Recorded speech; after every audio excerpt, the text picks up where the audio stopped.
Hey guys, I'm Kimo, and today I'm going to be talking about custom mechanical keyboards.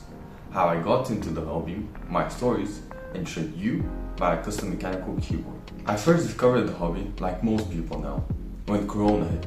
You have a lot of time.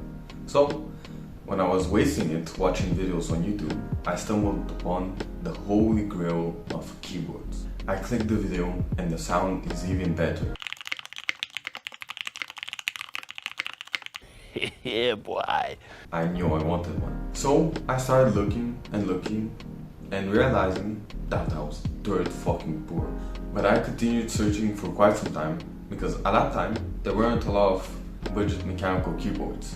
GMM Pro wasn't even out. So I waited and discovering the fabulous world of custom mechanical keyboards and its parts, like switches and why clicky switches should be erased from this world.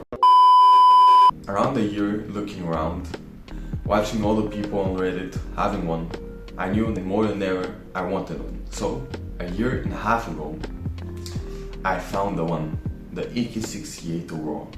It was a 70% budget friendly, really customizable and really cool looking keyboard.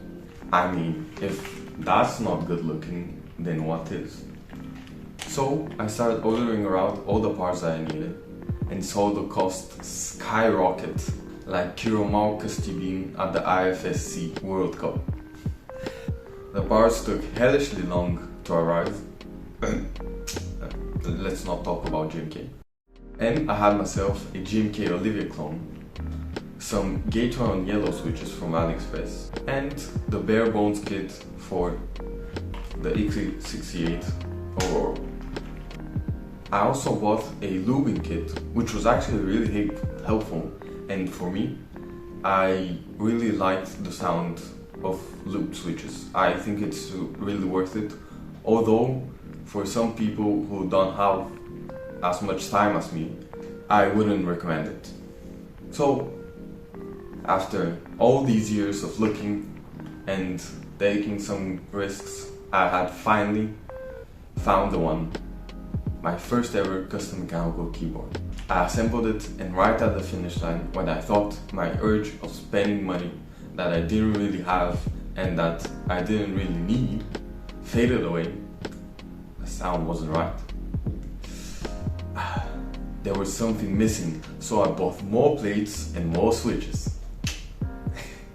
I bought a FR4, a carbon fiber, and a polycarbonate plate with some Boba U4T switches.